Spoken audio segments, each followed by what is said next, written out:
207ನೇ ಭೀಮಾ ಕೊರೆಗಾಂವ್ ವಿಜಯೋತ್ಸವದ ಸಂಭ್ರಮಾಚರಣೆ.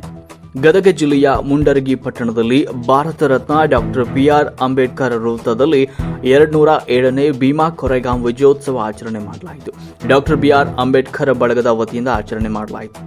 ಭಾರತ ದೇಶದ ಸಮಸ್ತ ಮೂಲ ನಿವಾಸಿ ಬಾಂಧವರಿಗೆ 1818 ಜನವರಿ 1ರಲ್ಲಿ ನಿರಂತರ ಶೋಷಣೆ, ಜಾತಿ ಪದ್ಧತಿ, ಅಸಮಾನತೆ ವಿರುದ್ಧ ನಡೆದ ಒಂದು ಸ್ವಾಭಿಮಾನ ಯುದ್ಧದ ಪ್ರತೀಕವಾಗಿ 500 ಮೂಲ ನಿವಾಸಿ ಮಹಾವೀರ ಯೋಧರು 228,000 ಪೇಶ್ವೆ ಸೈನಿಕರನ್ನ 12 ಗಂಟೆಗಳ ಅವಿಶ್ರಾಂತ ಯುದ್ಧದಲ್ಲಿ ಪೇಶ್ವೆ ಸೇನೆಯ ವಿರುದ್ಧ ವಿಜಯ ಸಾಧಿಸಿದ ದಿನದ ಪ್ರಯುಕ್ತವಾಗಿ ಡಾಕ್ಟರ್ ಬಾಬಾ ಸಾಹೇಬ್ ಅಂಬೇಡ್ಕರ್ ಅವರ ಭಾವಚಿತ್ರಕ್ಕೆ ಮಾಲಾರ್ಪಣೆ ಮಾಡುವ ಮೂಲಕ 207ನೇ ಭೀಮಾ ಕೊರೆಗಾಂವ್ ವಿಜಯೋತ್ಸವವನ್ನು ಅದ್ದೂರಿಯಾಗಿ ಆಚರಿಸಲಾಯಿತು. ಈ ಸಂದರ್ಭದಲ್ಲಿ ಕರ್ನಾಟಕ ದಲಿತ ಸಂಘರ್ಷ ಸಮಿತಿಯ ಜಿಲ್ಲಾ ಸಂಚಾಲಕರಾದ ದುರ್ಗಪ್ಪ ಹರಿಜನ್, ಸಂಘಟನಾ ಸಂಚಾಲಕರಾದ ಎಸ್.ಎನ್. ಬಳ್ಳಾರಿ, ಸೋಮು ಹೈತಾಪುರ್ ಹಾಗೂ ಸತೀಶ್ ಹುಲಿ, ಮಾರುತಿ ಗುಡಿಮನಿ, ಚಂದ್ರು ಹರಿಜನ್, ಕೃಷ್ಣಪ್ಪ ಪೂಜಾರ್, ನಿಂಗರಾಜ್ ಹಾಲಿನವರು ಹಾಗೂ ಮುಂಡರಗಿ ತಾಲೂಕು ವ್ಯಾಪ್ತಿಯ ಡಾಕ್ಟರ್ ಬಿ.ಆರ್. ಅಂಬೇಡ್ಕರ್ ಅಭಿಮಾನಿ ಬಂಧುಗಳು ಭಾಗವಹಿಸಿದರು.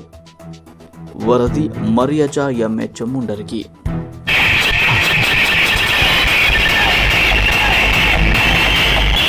ಕುರಿತು ಸವಿಸ್ತರವಾಗಿ ಮಾತನಾಡಿದರೆ ನಮ್ಮ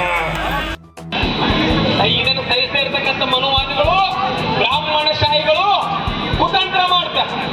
ಏನು ಕುತಂತ್ರ? ಹಾಗಾದ್ರೆ ಮಾಡಿ ಸಂಪಾದನೆಯನ್ನು ಕಲಿಸಬೇಕು ಅಂತ ಔರಂಗಜೇಬನ ಜೊತೆಗೆ ಕೈ ಜೋಡಿಸ್ಕೊಂಡು ಸಂಪಾದನೆಯನ್ನು ಕೊಲೆ ಮಾಡ್ತಾರೆ. ಸಂಪಾದನೆ ಕೊಲೆ ಅರ್ಥವನು ಛತ್ರಪತಿ ಶಿವಾಜಿ ಮಹಾರಾಜನ ಮಗ, ಆತನ ಕೊಲೆ ಮಾಡ್ತಾರೆ. ಮನುವಾದಿಗಳು ಕೊಲೆ ಮಾಡ್ತಾರೆ. ಮುಂದೆ ಕೊಲೆ ಮಾಡಿಸಿ ಆ ರಾಜ್ಯವನ್ನೇ ಅವನು ತಮ್ಮ ಕೈಯಾಗ ತಗೊಂತಾರೆ. ಎರಡನೇ ಬಾಜಿರಾಯ ಪೇಶ್ವೆಯ ಬ್ರಾಹ್ಮಣ 2ನೇ ಬಾಜಿರಾಯ ಆ ಅರಸದ ಒಂದು ಸುಪ್ಪಂದಿಗೆ ಕೈಯಾಗ ತಗೊಂತಾರೆ. ಆದ್ರೆ ಸಂಭಾಜಿರಾಜನ ಆತನ ಒಂದು ಹೆಣವನ್ನ ನದಿಯಲ್ಲಿ ಚೆಲ್ಲುತ್ತಾರೆ, ಪೀಸ್ ಮಾಡಿ. ಆ ಒಂದು ಪೀಸ್ ನದಿಯಲ್ಲಿ ಬಟ್ಟೆ ತೊಳೆಗೆ ಹೋಗಿರ್ತಕ್ಕಂಥ ಒಬ್ಬ ಮಹಿಳೆಗೆ ಸಿಕ್ಕಾಗ ಅದನ್ನು ಗುರುತು ಹಿಡ್ಕೊಂಡು ಇಡೀ ಊರಿಗೆ ಬಂದ ಸುದ್ದಿ ಮುಟ್ಟಿದಾಗ ಯಾರು ನಂಬುದಿಲ್ಲ. ಅದೇ ಊರಲ್ಲಿ ಇರ್ತಕ್ಕಂಥ ದಲಿತ ಕೇರಿಗೆ ಬರ್ತಾಳ, ಸಿದ್ದನಾಕ, ಬಕನಾಕ, ಹಣನಾಕ, ಹಿಂಗೆಲ್ಲ ಇರ್ತಾರೆ ನಮ್ಮವರು. ಅವರು ಆ ಸೈನ್ಯದಲ್ಲಿ ಸೈನಿಕವಾಗಿ ಕೆಲಸ ಮಾಡ್ತಿರ್ತಾರ. ಒಬ್ಬ ವೀರ ಯೋಧರು ಅವರು ಬಂದು ವಿಷ ಮುಟ್ಟಿಸಿದಾಗ ಬಹಳ ನೊಂದು ಬಂದು, ಅಯ್ಯೋ ನಮ್ಮ ರಾಜನ ಕೊಲೆ ಆಯ್ತಾ, ಯಾರಿಂದ ಆಯ್ತು, ಈ ತರ ಆತಂದಾಗ ಅದನ್ನು ಮನಸ್ಸಿನಾಗ ಇಟ್ಕೊಂತಾರ. ಅದೇ ಕಾಲಕ್ಕ ಈ ಪೇಶ್ವೆಯ ಆ ಛತ್ರಪತಿ ಶಿವಾಜಿ ಆತ ಮರಾಠದಲ್ಲಿ ಸಾಮ್ರಾಜ್ಯವನ್ನು ಕಟ್ಟಿ ಆ ನಾಡಿನಲ್ಲಿ ಆತ ಪಟ್ಟಾಭಿಷೇಕ ಆಗುವಂತ ಆ ಸಂದರ್ಭದಲ್ಲಿ ಒಂದು ನೆನಪಿಸಿದ ಘಟನೆ. ಮನುವಾದಿಗಳು, ಪುರೋಹಿತ ಶಾಸ್ತ್ರಿಗಳು ಏನ್ ಮಾಡ್ತಾರೆ ಗೊತ್ತಾ? ಇವ ಒಬ್ಬ ಹಿಂದೂದ ವರ್ಗದ ಬಂದಿರ್ತಕ್ಕಂಥವನು ಛತ್ರಪತಿ ಶಿವಾಜಿ. ಅವನು ಈ ಕ್ಷತ್ರಿಯರಿಗೆ ಸೀಮಿತ ಆಗಿರ್ತಕ್ಕಂಥ ಈ ರಾಜ್ಯ ಪಟ್ಟಾಭಿಷೇಕ ಆಗಕ್ಕೆ ಅದು ಯೋಗ್ಯ ಇಲ್ಲ ಅಂತ ಹೇಳಿದಾಗ ಏನೋ ಮಾಡಿಕೊಂಡು ಅನಿವಾರ್ಯವಾಗಿ ಅದನ್ನು ಒಪ್ಪಿಸ್ಕೊಂಡು ಛತ್ರಪತಿ ಅವರು ಅವತ್ತಿನ ದಿವಸ ಶಿವಾಜಿ ಅವರು ಪಟ್ಟಾಭಿಷೇಕ ಹೊಂತಾರ. ಪಟ್ಟಾಭಿಷೇಕ ಹೊಂದುವಂತ ಆ ಸಂದರ್ಭದಲ್ಲಿ ನೆನಪಿಸ್ತಾನೆ ಬಂಧುಗಳಿಗೆ, ಅವತ್ತಿನ ಕಾಲದಲ್ಲಿ ಪೂರ್ವಜ ವರ್ಗ ಮನುವಾದಿಗಳು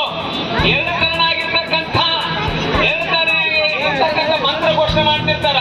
ಒಂದು ಮಂತ್ರ ದಲಿತರಿಗೆ, ಅಸ್ಪೃಶ್ಯರಿಗೆ ಸೀಮಿತ ಆಗಿರ್ತಕ್ಕಂಥ ಕೆಲಸ ಬಾರದಿರ್ತಕ್ಕಂಥ ಮಂತ್ರಗಳು. ಆ ಮಂತ್ರಗಳನ್ನ ಪಠಣ ಮಾಡಿ ತನ್ನ ಎಡಗಾಲಿನ ಎಬ್ಬಟ್ಟಿನ ಕೀಳಿನಿಂದ ಛತ್ರಪತಿ ಶಿವಾಜಿ ಮಹಾರಾಜನಿಗೆ ಕುಂಕುಮ ಇಡ್ತಾನ್ರಿ, ತಿಲಕ ಇಡ್ತಾನೆ ನೋಡಿ. ಎಡಗಾಲಿನ ಎಬ್ಬಟ್ಟಿನ ಕೀಳಿನಿಂದ ಎಡಗಾಲಿನ ಕಿರುಬೆಳ್ಳಿಂದ ಆತ ಮಾಡ್ತಾನೆ. ಅಂದ್ರೆ ಅಸ್ಪೃಶ್ಯ